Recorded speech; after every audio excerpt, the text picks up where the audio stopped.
नमस्कार. आवाज येतोय? हॅलो.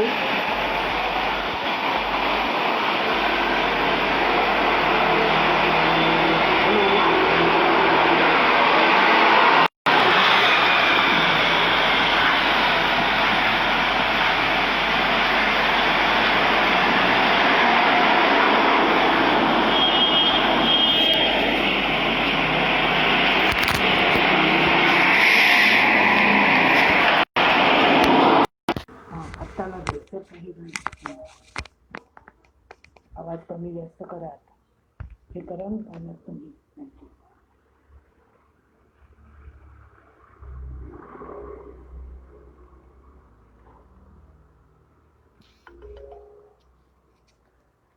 नमस्कार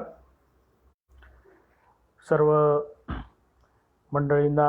माझा नमस्कार व आपले आजच्या व्याख्यानाला मी सुरुवात करतो आहे. सुनील कितकरू, बाळासाहेब देवरस तृतीय सरसंघचालक यांच्याबद्दल मला बोलण्याचं सांगण्यात आलेलं आहे. त्याबद्दल मी आपला सर्वांचा आभारी आहे. पूजनीय बाळासाहेब देवरस यांच्याबद्दल सांगण्यासारखं खूप आहे. एक ती थोर विभूती होती आणि राष्ट्रीय स्वयंसेवक संघाचा जो विस्तार झाला त्या विस्तारामध्ये त्यांचं फार मोठं योगदान होतं. पूजनीय सरसंघचालकांचा जीवनाबद्दल आपण जेव्हा विचार करू तेव्हा आपण त्यांच्या बाल्यकाळात बाल्यजीवन जे आहे त्याच्यात प्रवेश केल्याशिवाय त्यांचं जीवन कसं होतं, त्यांचा मूळ स्वभाव कसा होता हा आपल्याला लक्षात येणार नाही. बाळासाहेब मधुकर दत्तात्रय देवरस हे त्यांचं पूर्ण नाव. 11 डिसेंबर 1915 त्यांचा जन्म झाला आणि लहानपणापासूनच घरचं वातावरण एक धार्मिक वातावरण होतं. दत्तात्रयाची उपासना त्यांच्या घरामध्ये होती. आज जेव्हा डॉक्टर हेडगेवार यांच्या संपर्कामध्ये संघशाखेमध्ये बाळासाहेब जायला लागले आणि त्यांचा संघशाखेशी संबंध आला. संघशाखेचे संबंध असतानाच शाळेतल्या शिक्षणामध्ये देखील ते उत्तमरित्या परीक्षेत उत्तीर्ण व्हायचे. प्रथम वर्गामध्येच त्यांचा नेहमी क्रमांक राहायचा आणि हे त्यांची पुढच्या BA LLBच्या शिक्षणापर्यंत त्यांनी कायम ठेवलं. आणि संघकार्य करत असताना एक महिना अगोदर मग मात्र ते पूर्णपणे अभ्यास करण्यामध्ये भिडून जायचे आणि एका महिन्याच्या तयारीत ते उत्तमरित्या उत्तीर्ण व्हायचे.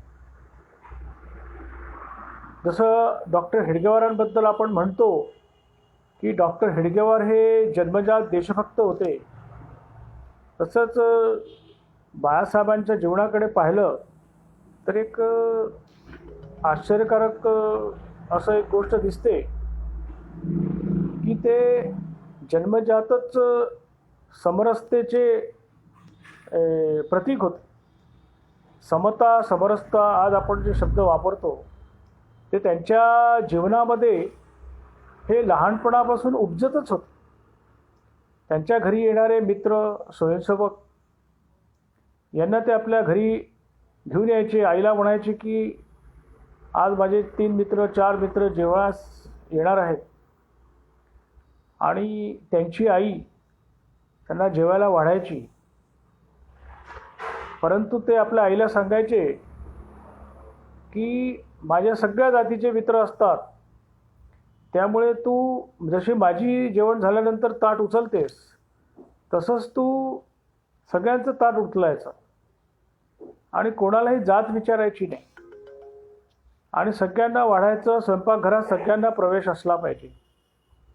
हे बाळकडू त्यांना उपजत होतं आणि त्यांची आई देखील पार्वतीबाई आनंदाने ही गोष्ट मान्य करायची आणि हा व्यवहार लहानपणापासूनच त्यांच्या घरामध्ये पाहायला मिळतो. मधुकरजी जेव्हा शाखेत जायचे तेव्हा एक घटना घडली.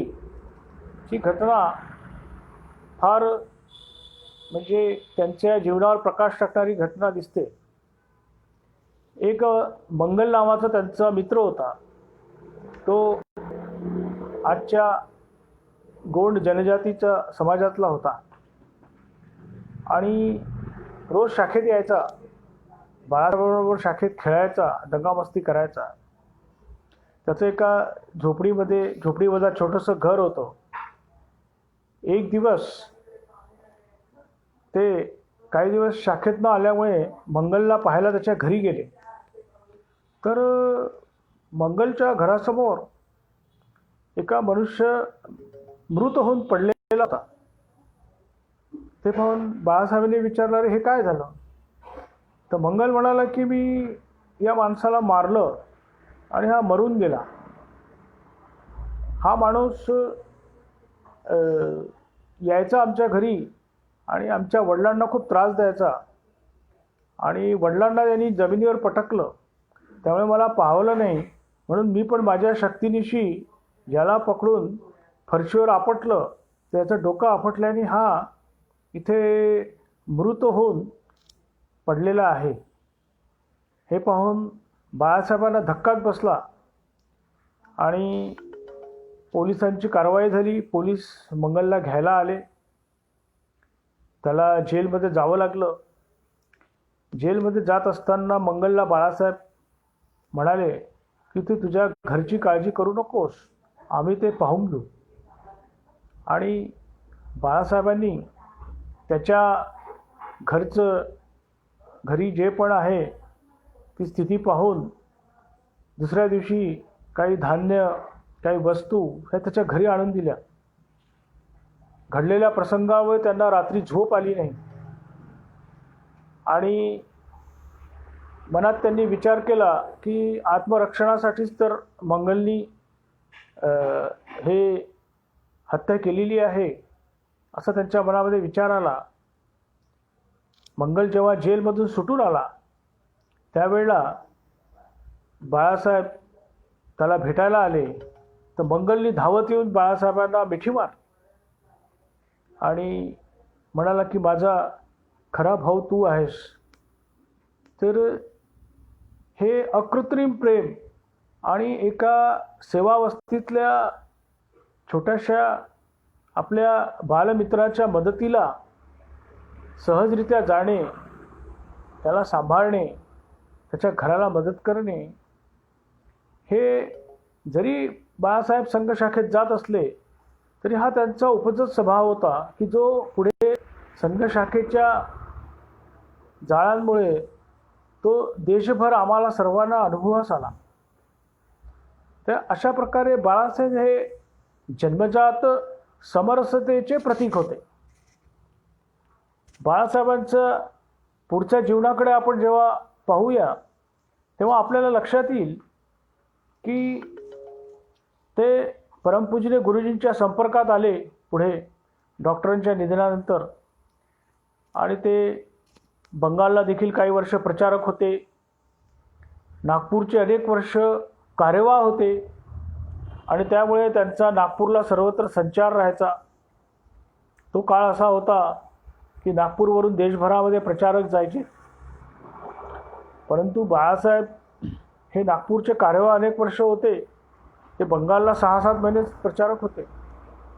याचं कारण शोधताना आज आश्चर्य असं वाटतं की नागपूर हे संघाचं ऊर्जा केंद्र हे नेहमी ताजंतवानं आणि स्फूर्तिदायक राहिलं पाहिजे आणि इथूनच शेकडो कार्यकर्ते निर्माण होऊन देशभरात गेले पाहिजे, हा डॉक्टरांचा आणि गुरुजींचा दृष्टिकोन होता. त्यामुळे बाळासाहेबांसारख्या मातब्बर कार्यकर्त्याला नागपूरचं कार्यवाह बनवण्यात आलं. पुढील त्यांचा प्रगती ही अशी होतच गेली आणि ही प्रगती होत होत ते शेवटी सरकार्यवाह झाले.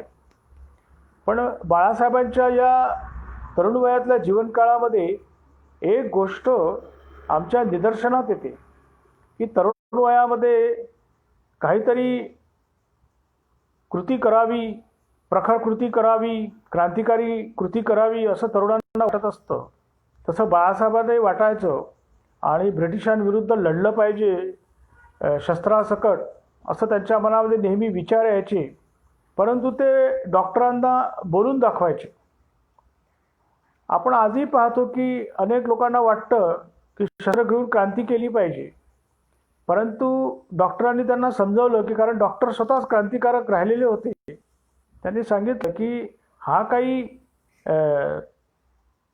उपाय जो आहे हा काही स्थायी उपाय नाही आहे, हा तात्कालिक उपाय आहे.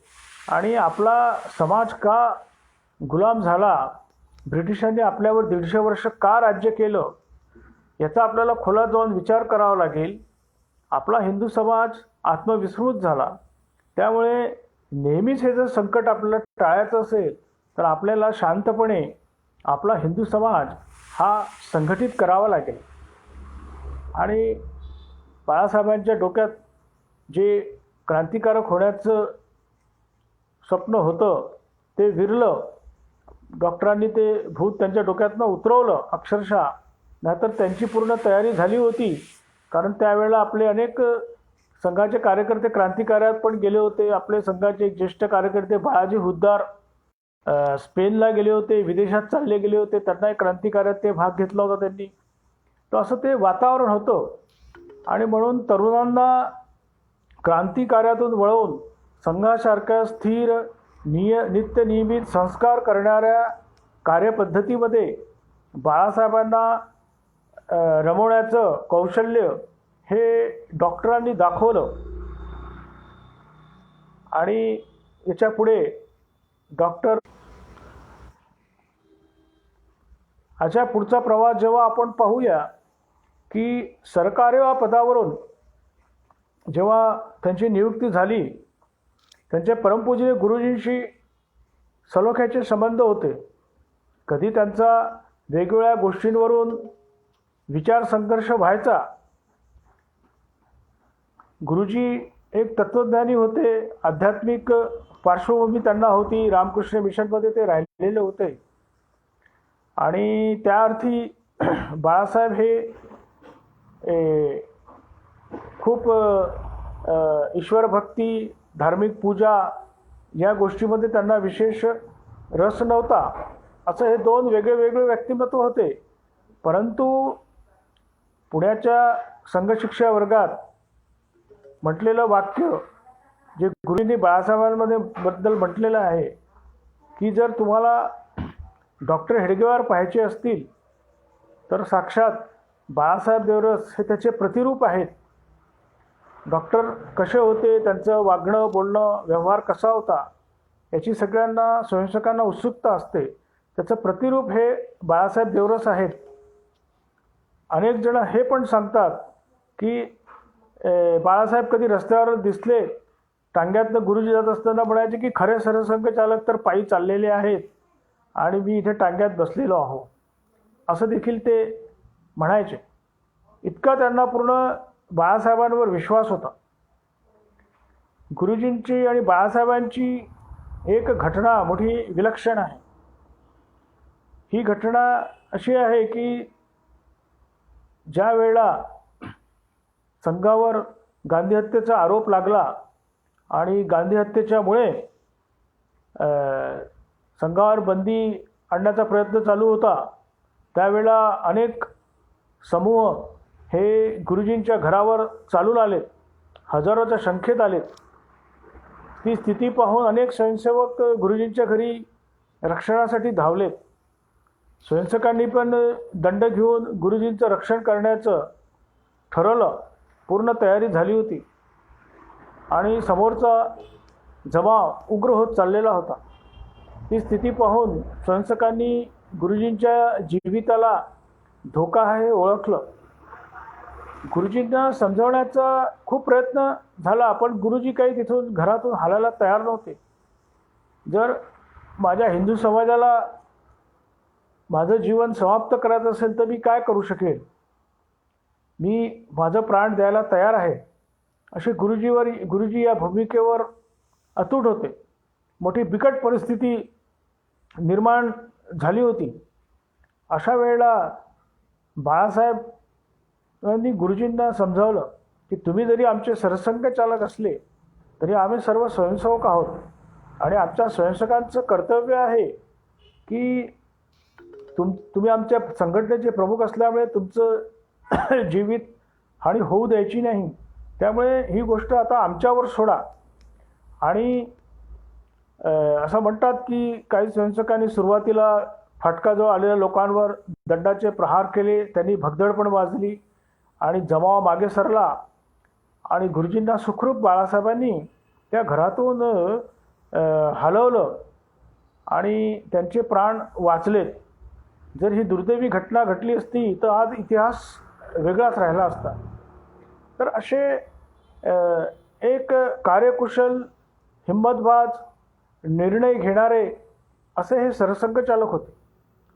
बाळासाहेबांच्या जीवनाकडे आपण जेव्हा पाहू तेव्हा आपल्याला लक्षात येतं की ते म्हणायचे की डॉक्टरांच्या काळामध्ये संघाचं काम होतं स्वातंत्र्य मिळवून देण्याचं, म्हणून आपल्या संघाच्या प्रतिज्ञेत देखील तसा उल्लेख आहे.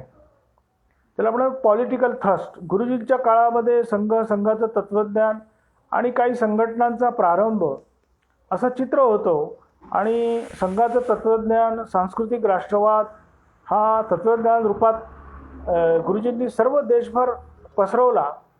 त्यामुळे संघाचा भर कल्चरल थ्रस्टवर आहे असं म्हटलं जातं. तर बाळासाहेब म्हणायचे की माझ्या काळामध्ये हा जो थ्रस्ट आहे हा सोशल थ्रस्ट आवश्यक आहे आणि तो खरोखरच त्यांनी त्यांच्या कार्यकाळामध्ये सोशल थ्रस्टवर फार जोर दिला, ज्याला आज आपण सामाजिक समरसता म्हणतो, सामाजिक न्याय म्हणतो. या गोष्टींवर बाळासाहेबांच्या काळामध्ये फार मोठा वेग आला आणि म्हणून वसंत व्याख्यानमाला पुण्यामध्ये झाली होती की ज्याच्यामध्ये अब्राहम लिंकननी जर म्हटलं की गुलामगिरी जर वाईट नाही तर जगात काहीच वाईट नाही, त्याचप्रमाणे बाळासाहेबांचं ऐतिहासिक वाक्य जो है कि अगर अस्पृश्यता खराब नहीं है तो इस दुनिया में कुछ भी खराब नहीं है, इस प्रकार की बात बाला साहेब जी ने उस समय कही थी. और वो बात बिल्कुल सच है कि बाला साहेब जी ने ये ऐतिहासिक घोषणा की और वो उस समय बोलते थे कि यह जात पात का जो व्यवहार है वो हमें समूल नष्ट करना चाहिए अगर एकात्म समाज हमको करना है. और इसके लिए वो बोलते थे कि हिंदू धर्म इतना विज्ञान निष्ठ है पर कुछ पुरानी काले बाह्य चातुर्वर्ण जाति व्यवस्था को हम क्यों अपनाते हैं, हमें उसको छोड़ना चाहिए. और इसलिए वो अपने बौद्धिकों में बोलते थे कि तातस्य कुपो यबीति ब्रुवान, माने जो हमारे पूर्वजों ने जो कुआं बांधा है, क्षारम जलम का पुरुषा पिबंती, तो हमारे पूर्वजों ने, हमारे पुरखों ने बांधा है इसलिए हमको उसको पानी पीना है, वो क्षार युक्त है, वो अच्छा नहीं है, फिर भी हमारे परदादा दादा ने उसको बांधा है, बनाया है उस कुएं को, तो उस कुएं का पानी हम पीते ही रहेंगे, ऐसी भूमिका नहीं होना चाहिए. इस प्रकार की बात बाला साहेब हमेशा उदाहरण के रूप में कहते थे. उनका संस्कृत का बहुत अच्छा अध्ययन था, इसलिए वो सुभाषितों का उपयोग अपने भाषणों में बखूबी करते थे. जब गांधी हत्या होने के बावजूद उसके बाद वो उठने के लिए जो व्यवहार हुआ, वो भी उस व्यवहार में मौलीचंद्र शर्मा को पत्र देना और पंडित नेहरू को पत्र न देकर मौलीचंद्र शर्मा को पत्र देकर, यह गांधी हत्या के बाद का जो सत्याग्रह हुआ और उसमें से गुरुजी और बाद में सबकी जेल से छुटकारा हुआ और संघ से बंदी उठी, इसमें बाला साहेब जी का बहुत बड़ा योगदान रहा. और वो होशियारी से उन्होंने मौलीचंद्र शर्मा से यह पत्र देकर किया था. आगे के समय में हम देखते हैं कि उनके जीवन में बहुत बड़ा जो घटना है वो इमरजेंसी की है, आपातकाल की है.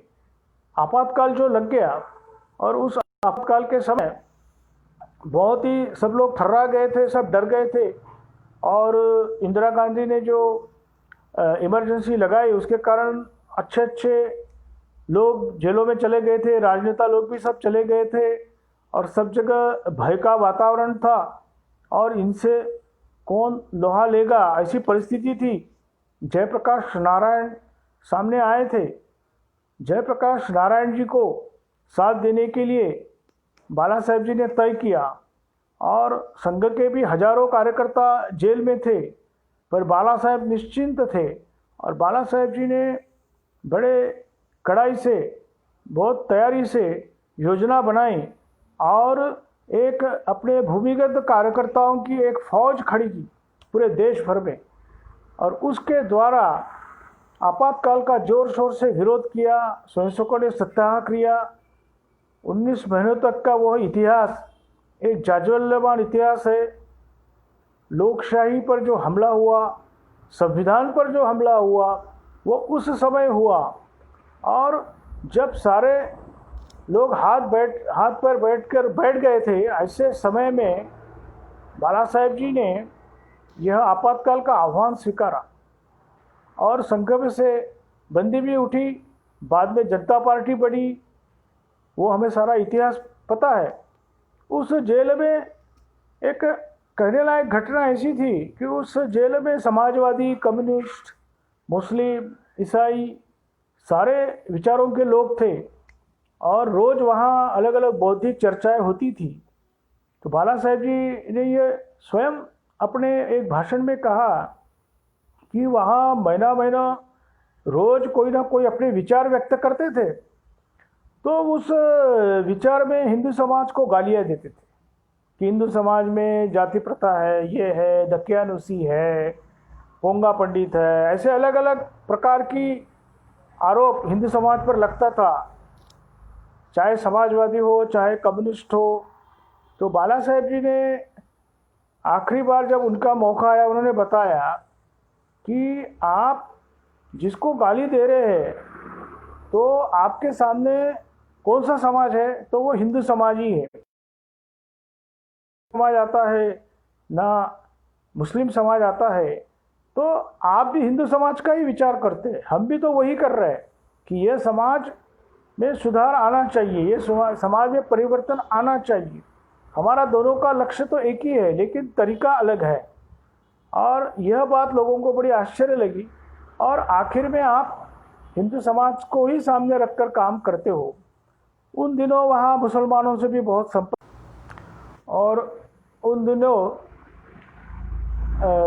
उन संपर्क आया तो बाला साहेब जी कहते थे कि उस समय चर्चा चलेगी क्या संघ में मुसलमान आ सकते हैं क्या, ऐसी चर्चाएं वहाँ चलने लगी। तो बाला साहेब जी ने कहा कि इंडोनेशिया के मुसलमान जिस तरह से कहते हैं और उनके नाम भी हिंदुओं के रहते हैं, विष्णु है, राम है, गणेश है, उनका एयरलाइंस का नाम गरुड़ एयरवेज है। तो बाला साहेब जी कहते थे कि वो बोलते हैं we have change our religion but we have not change our forefathers. तो हमारे पूर्वज एक ही है, वही है और मातृभूमि हमारी यही भारत माता है और जो इस मातृभूमि को अपनी माता मानता है, उस पर निस्सीम प्रेम करता है, वो संघ की शाखा में आ सकता है। आज हम देखते हैं कि राष्ट्रीय मुस्लिम मंच के नाम से जो कार्य अब फैल रहा है और मुस्लिम भाइयों में भी यह भावना आ रही है कि यह हमारी मातृभूमि है, तो यह उसके द्वारा, इस संगठन के द्वारा सिद्ध भी हो रहा है। तो बाला साहेब जी की इस तरह से यह दूरदृष्टि थी।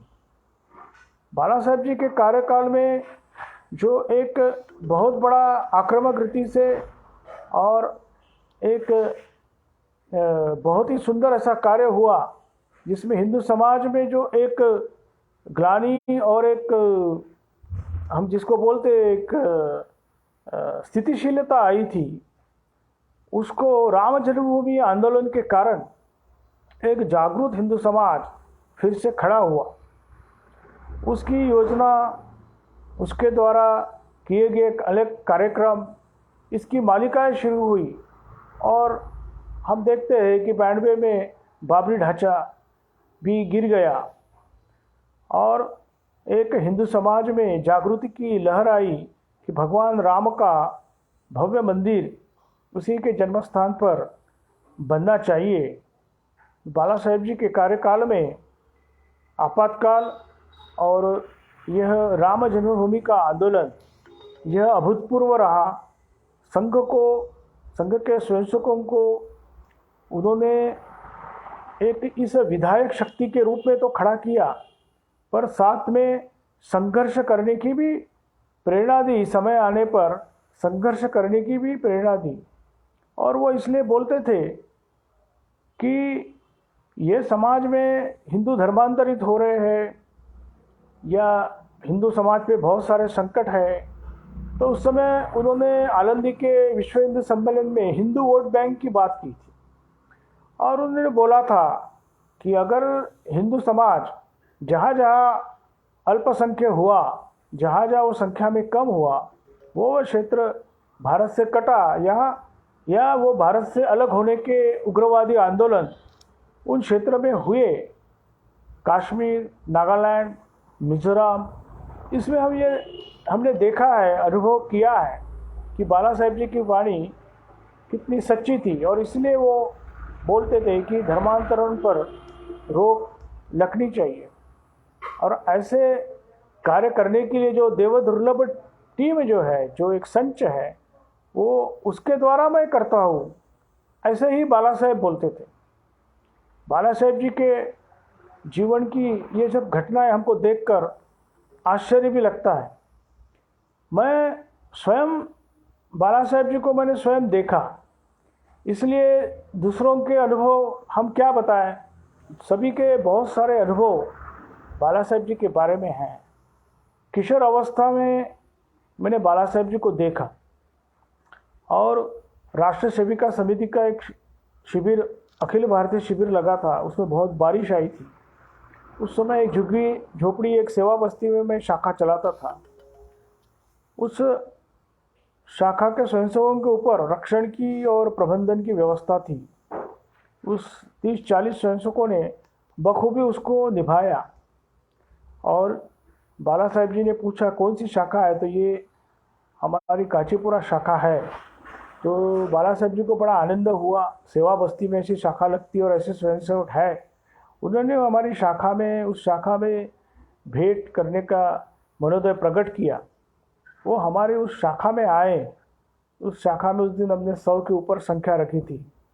उनका बहुत बस्ती के लोगों ने बड़ा स्वागत किया और हम लोगों को बड़ा आनंद हुआ।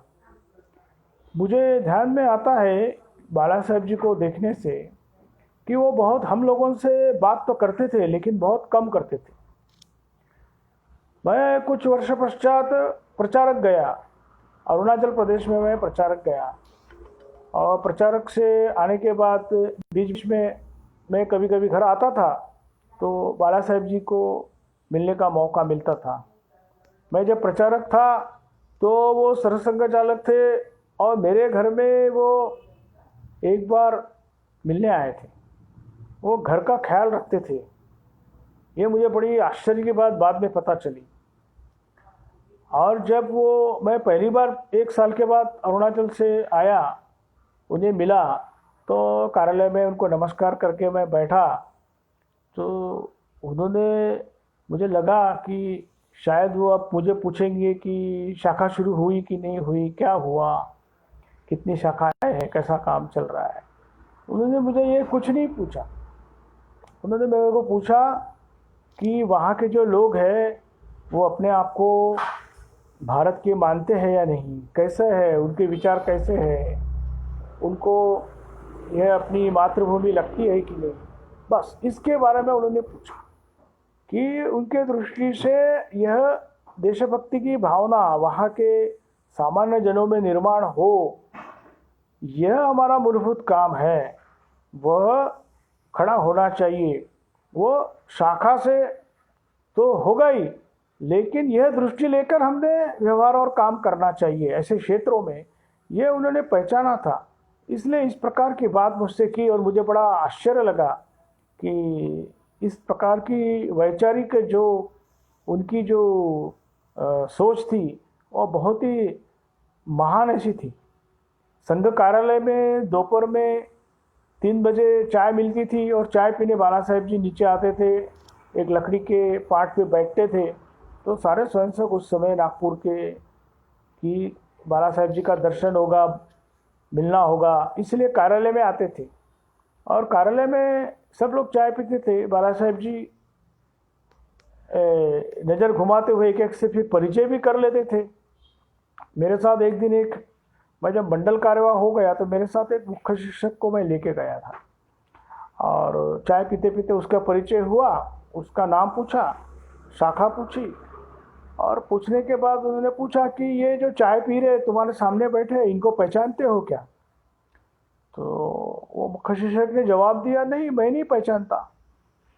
तो बाला साहेब जी ने बोला, या तो तुम रोज शाखा नहीं लगाते होंगे दैनंदिन, या ये आपके शाखा में कभी आए नहीं होंगे।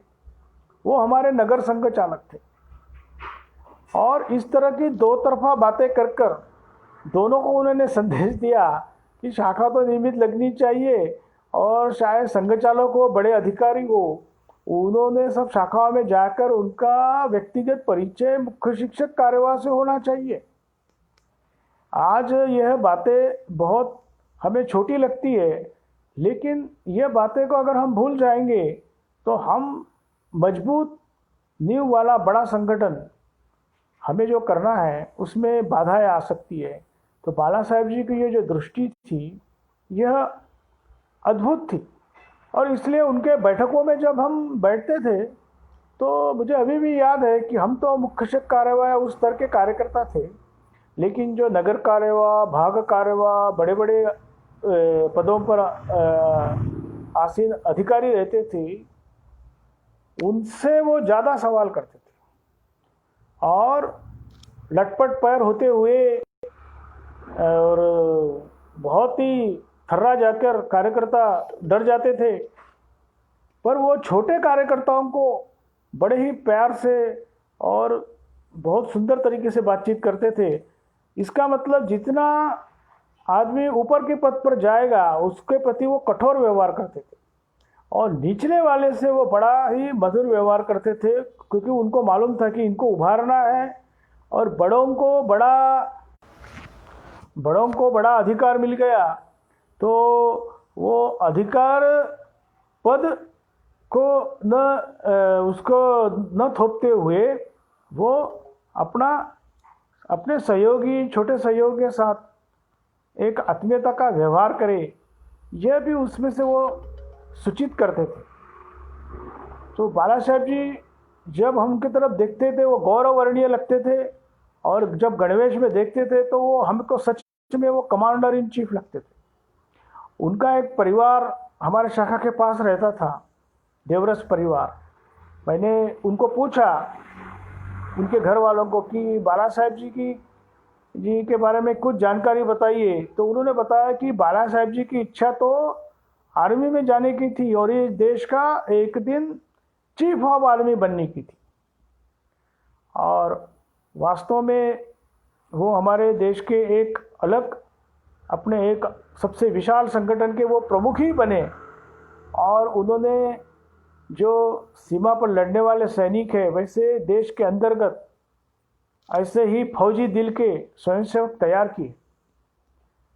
तो बाला साहेब जी के ये जीवन को जब देखने के बाद उनके जो अंतिम क्षण थे तो उस समय उनकी तबीयत तो काफ़ी ख़राब थी। उन्हें डायबिटीज़ हुआ था और डायबिटीज़ बहुत सालों से था, उसके कारण उनको काफ़ी तकलीफ़ होती थी और उस तकलीफ़ में भी वो प्रवास करते थे।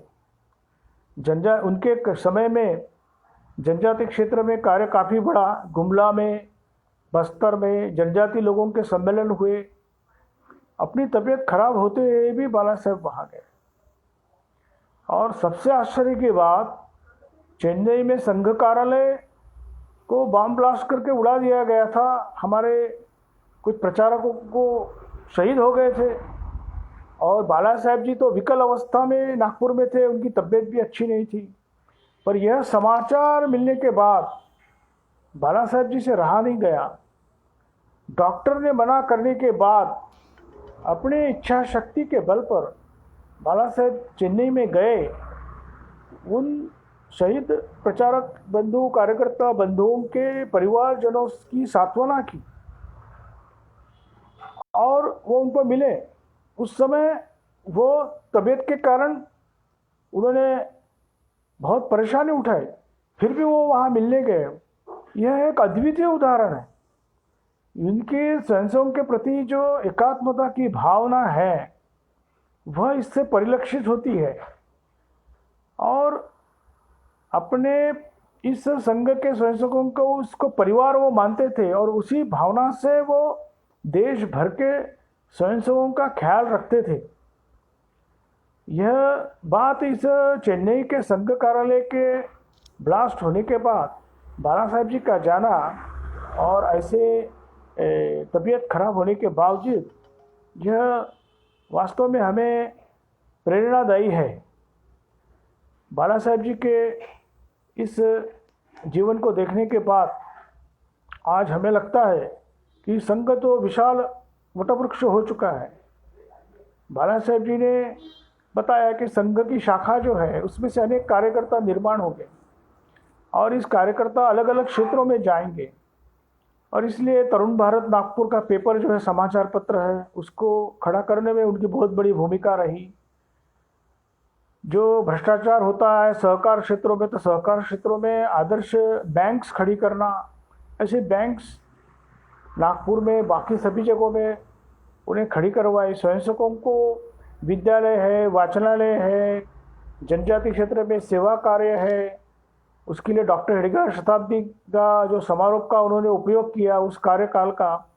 आज संघ के 1.5 लाख सेवा कार्य है। स्वयंसेवकों की यह प्रचंड शक्ति को उन्होंने इस माध्यम से लगाया और सेवा कार्य से समाज परिवर्तन हो सकता है यह सिद्ध करवाया।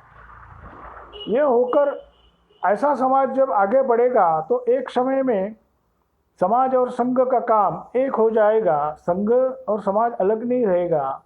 यह जो तीसरी जो स्टेज आने वाली है उसका प्रारंभ हो चुका है, परंतु बाला साहेब जी ने 2 स्टेजेस पूरी की अपने कार्यकाल में। जो संघ शाखाओं का देश भर में जाल बिछाना, चाहे पूर्वोत्तर का क्षेत्र हो चाहे केरल हो, केरल में भी उनके कार्यकाल में बड़े बड़े कार्यक्रम हुए। और दूसरी बात, विविध क्षेत्रों का काफ़ी विस्तार हो। आज अखिल भारतीय विद्यार्थी परिषद, भारतीय मजदूर संघ, यह एक क्रमांक के संगठन है। यह दूरदृष्टि बाला साहेब जी की थी, पर उस समय में वो इसका जो मूल स्तोत्र है, हमारी कार्य पद्धति जो है वो संघ शाखा है। इसलिए वो संघ शाखा का वर्णन करते हुए कहते थे कि संघ शाखा क्या है। शाखा यानी कार्यक्रम, और कार्यक्रम माने उसमें से संस्कार के कार्यक्रम करना और कार्यकर्ता निर्माण करना।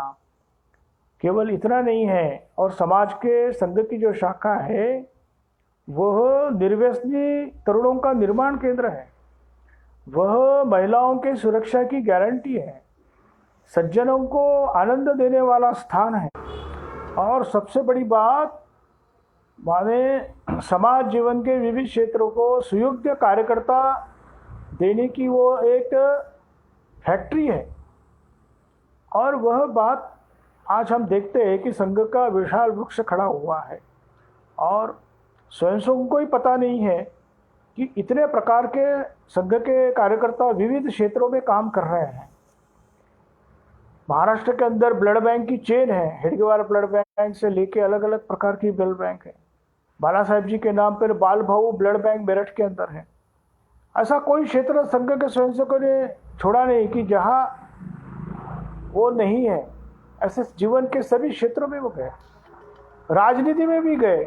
और राजनीति में जाने के बाद बाला साहेब जी हमेशा ये बात बोलते थे, और हमने बौद्धिकों में भी सुनी है कि राजनीति में पूरी तरह उसको उसमें मिल जाना और वही सर्वस्व है, ऐसा स्वयंसेवकों ने नहीं समझना चाहिए। वो भी एक क्षेत्र है। इसलिए वो उदाहरण देते थे कि घर में बाथरूम होता है नहाने का कमरा होता है जहाँ हम स्नान करते हैं, पर सबसे ज़्यादा फिसलने का जो मौका होता है वही होता है, क्योंकि वहाँ की ज़मीन जो होती है गीली होती है, तो वहाँ गिरने का चांस ज़्यादा होता है, इसलिए वहाँ संभल के चलना पड़ता है। वैसा ही राजनीति का क्षेत्र है।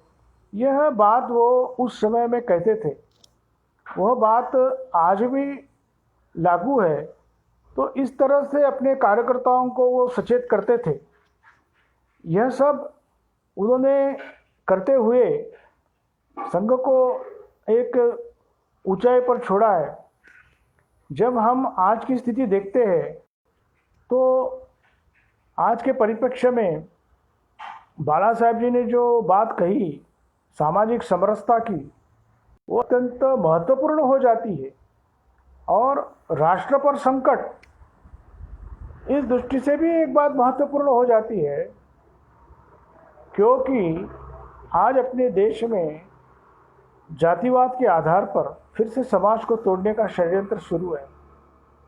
महाराष्ट्र के हुए भीमा कोरेगांव का प्रकरण ऐसा है, उसके अंदर कुछ 12-13 माओवादी आज जेल के अंदर हैं, जिन्होंने अपने देश की प्रधानमंत्री की हत्या की भी योजना बनाई थी। उन माओवादियों ने 2021 तक भारत में सशस्त्र क्रांति करने का तय किया है। उसी के लिए शाहीन बाग सीए विरोधी आंदोलन, उसमें उनकी अहम भूमिका रही है। उसी प्रकार आज किसान आंदोलन की बात चल रही है, उसमें भी ये लोग घुसे हुए हैं। तो समाज को जातिवाद, धर्म अलग अलग प्रकार से तोड़ने का एक बृहत व्यापक षड्यंत्र आज फिर कार्यरत है। ऐसे समय में किसी को जाति के ऊपर अन्याय हो रहा है, गरीब का शोषण हो रहा है, आर्थिक न्याय नहीं हो रहा है, सामाजिक न्याय नहीं हो रहा है, तो बाला साहेब जी उस समय भी कहते थे कि जंगल में जाके नक्सलवादी काम कर सकते, क्रिश्चियन मिशनरी काम कर सकते, तो आपको किसने रोका है? आप संघ के सहयोग हो या आप नागरिक हो, आपको ये ध्यान में आता है कि यहाँ मुझे खुद जाना चाहिए, तो इसमें किसी की पूछने की क्या ज़रूरत है? मुझे लगता है कि वो समय अभी चल रहा है और संकट धीरे धीरे संकट से घिरना चालू है। उसको पहचान कर उसको मुंहतोड़ जवाब देना ये अति आवश्यक हो चुका है।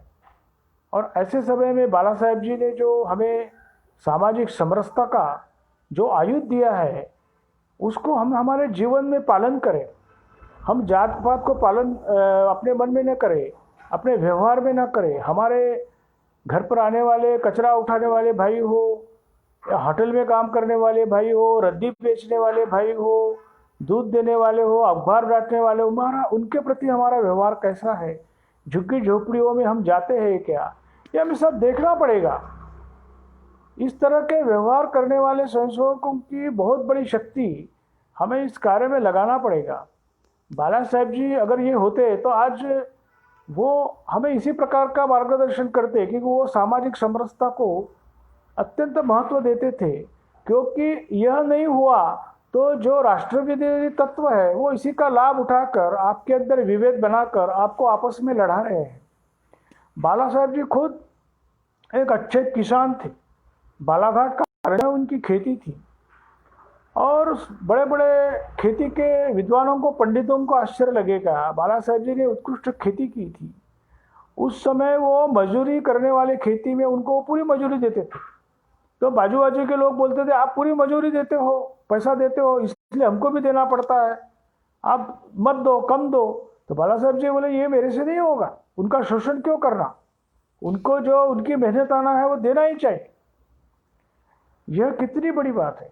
ये छोटा सा व्यवहार है। आज समाज के अंदर जो अमीर बन चुके हैं, क्या वो ऐसा सोचते हैं कि हम आर्थिक दृष्टि से भी हमारे यहाँ काम करने वालों को, छोटे मोटे लोगों को उनकी अर्थ सहायता करें? उससे कुछ होने वाला नहीं है, बिगड़ने वाला नहीं है, हमारा कुछ धन कम होने वाला नहीं है।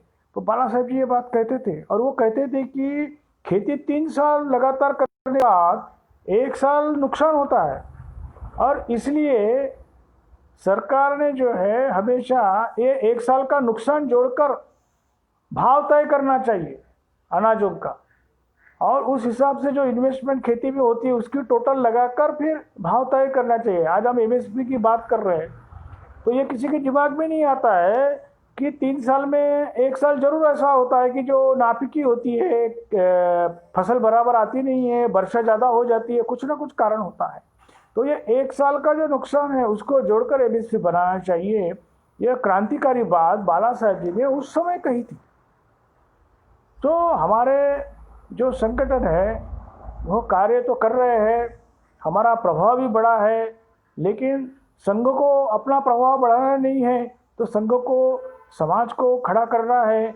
जो डॉक्टर साहब ने जो लक्ष्य रखा था कि इंग्रज क्यों यहाँ आए, इसका कारण वो इंग्रज नहीं है तो हम लोग हैं। हमारे अंदर की कुप्रथा है, जाति भेद, राष्ट्रभक्ति की कमी, आत्मविस्मृतता, यह गुण है और इसको दूर करना है तो संघ शाखा, समरसता युक्त व्यवहार, राष्ट्रीय दृष्टि से व्यवहार करना, संघ शाखा के अलावा 23 घंटे भी हमारा वैसा व्यवहार हो और केवल शाखा न जाकर शाखा का प्रभाव समाज में पड़े, इस दृष्टि से प्रत्येक स्वयंसेवक नागरिक का उसमें योगदान हो, तभी हम लोग हमारा कर्तव्य का बोध हमें हुआ है। और बाला साहेब जी का जब हम नाम ले रहे हैं तो हमारे इस कर्तव्य को हम फिर आज इस दिन याद करें और उनके पदचिन्हों पर चले। जो पदचिन्ह जो है वो एक हिंदू राष्ट्र का अपना ध्येयवादी है और हम ध्येय से सब लोग जुड़े हुए हैं और उस ध्येय के कारण ही हम सब बंधु हैं और हमारी इस बंधुता को हमारे हिंदू समाज में हम बांटे। इतना ही मुझे आज के प्रसंग पर कहकर मैं मेरा वक्तव्य समाप्त करता हूँ। धन्यवाद।